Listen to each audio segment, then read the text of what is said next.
bonjour à toutes et à tous, bienvenue dans notre petit jardin laboratoire. Alors après plus de 10 mois d'absence, et à la demande de certains d'entre vous, j'ai décidé de présenter à nouveau ce petit jardin dans son édition 2024.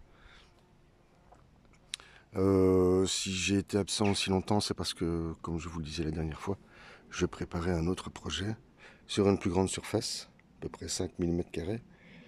Malheureusement, les conditions légales, juridiques, administratives n'ont pas été remplies et j'ai dû abandonner ce projet après y avoir consacré beaucoup de temps. Voilà, je me suis donc reconcentré sur ce petit jardin urbain pour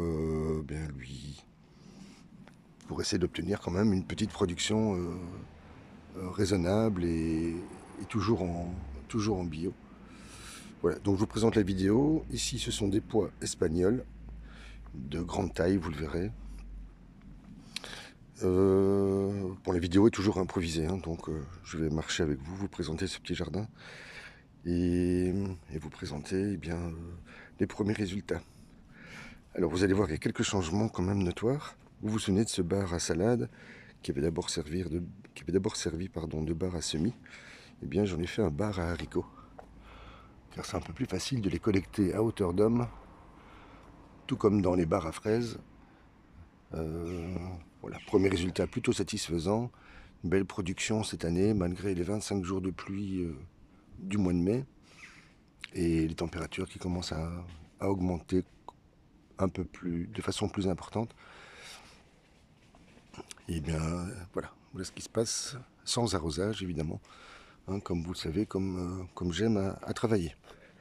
Quelques oignons Ishikura qui ont beaucoup souffert du manque d'eau, mais voilà, ils sont en train de se reprendre. On a eu un peu de pluie hier soir. Derrière vous, des tomates Black Cherry installées sur une structure en acier. Voilà, normalement, il devrait atteindre sans trop de difficulté les 2,50 m. Alors une des grandes nouveautés cette année, c'est l'installation de structures couvrantes.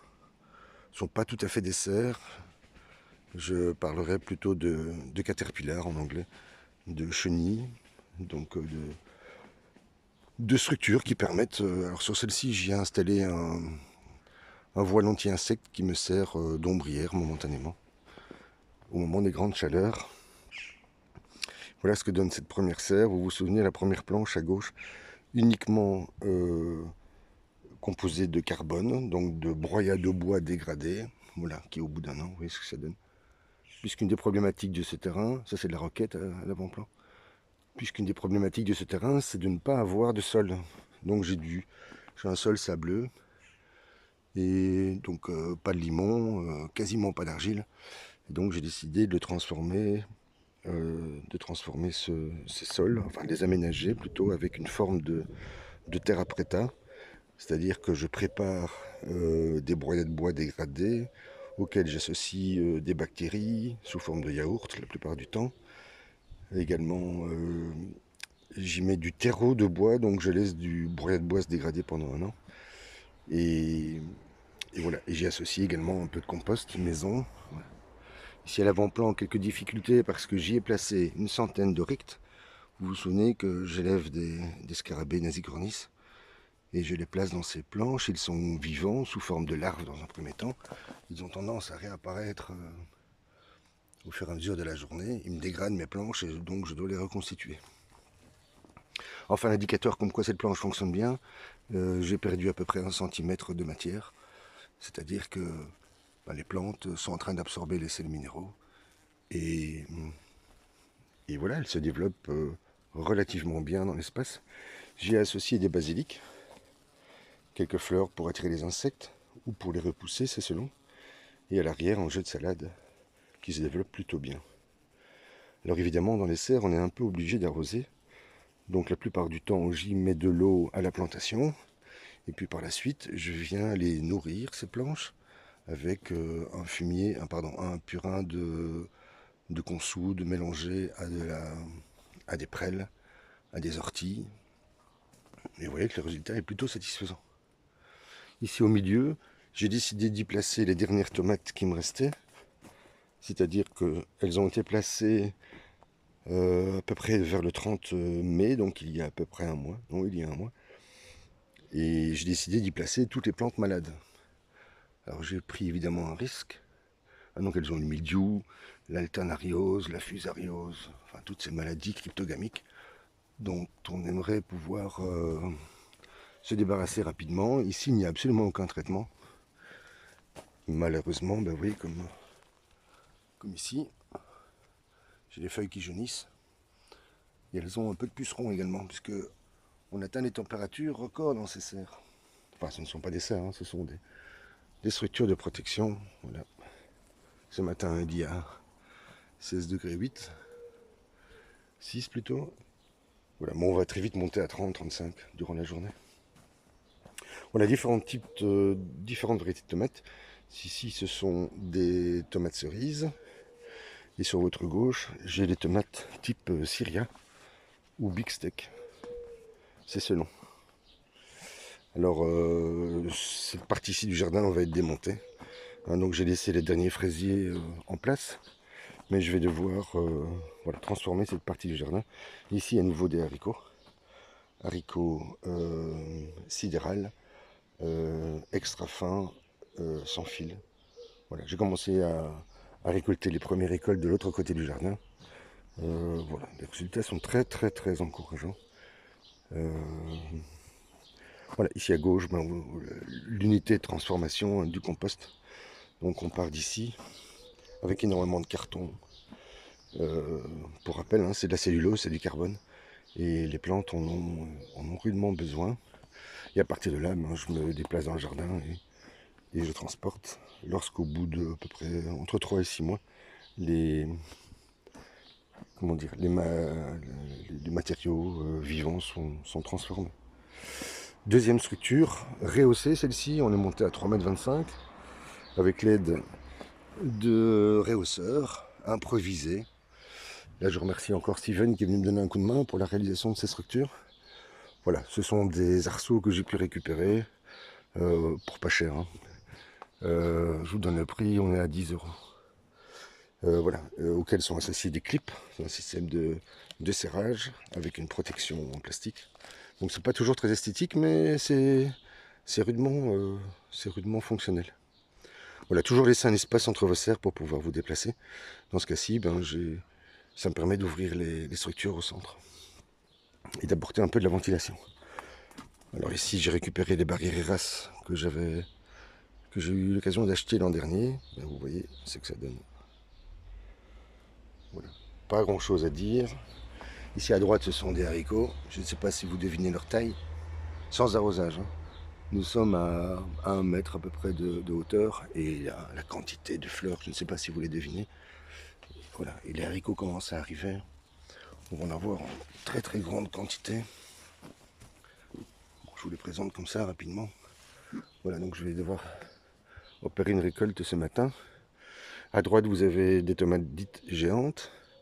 Au centre, un mélange de tomates cerises et de tomates aztèques, donc de fort, avec lesquels on peut atteindre un fort grammage, donc à peu près 850, 900 grammes la tomate.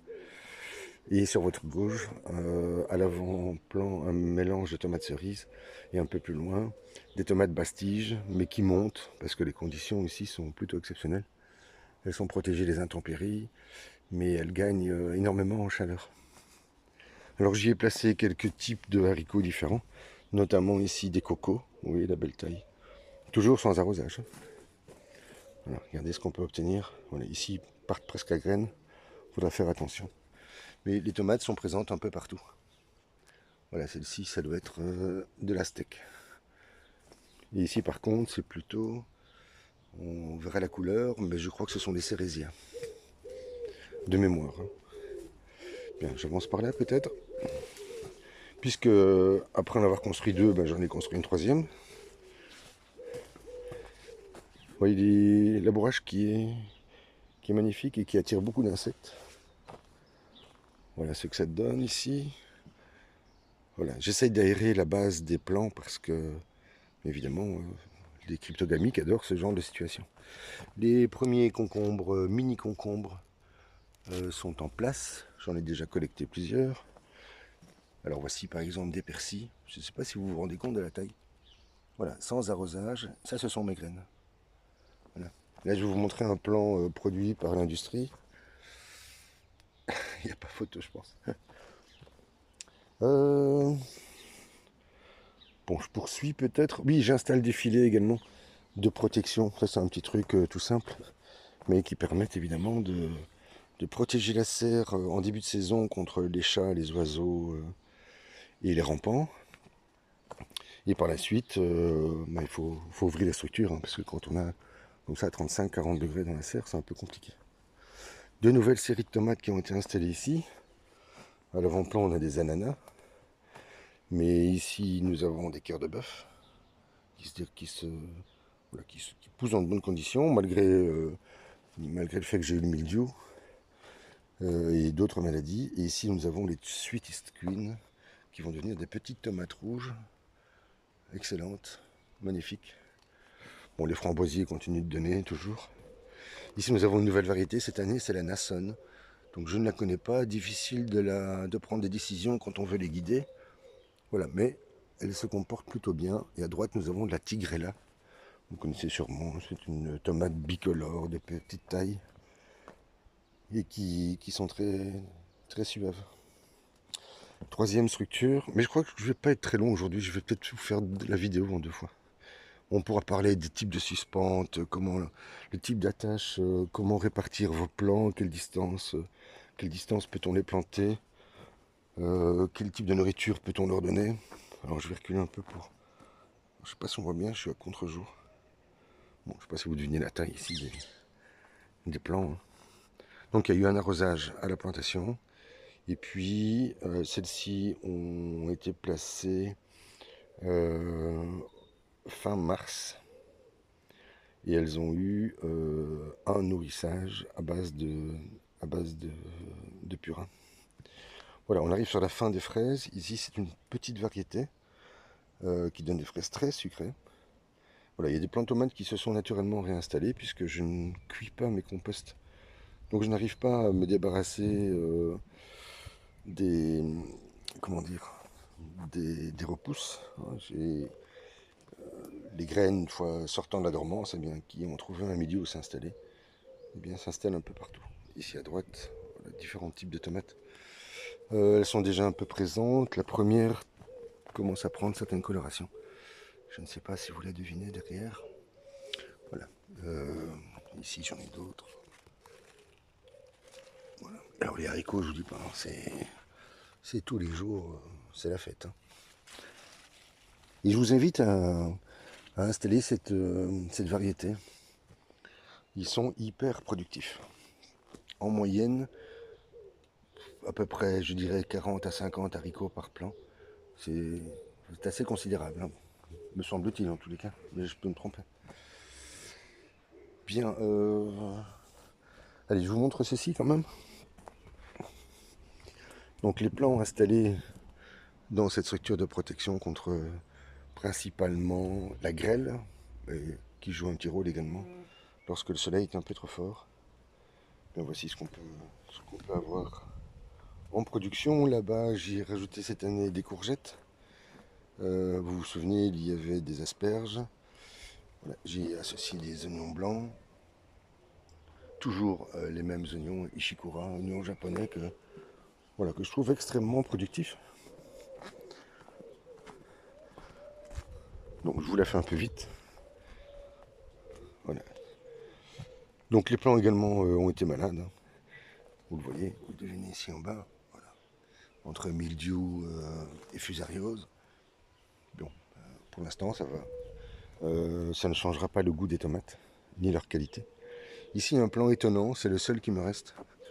C'est l'Oriente, également une nouvelle variété cette année en test, qui donne d'assez jolies tomates, je dois dire. Voilà, on le verra dans les semaines à venir. Bien, je vous laisse ici, sans quoi je vais vous embêter et vous ennuyer un peu. Je vous propose de faire une seconde vidéo dans quelques jours. Voilà, je vous souhaite une belle journée et je vous dis à très vite.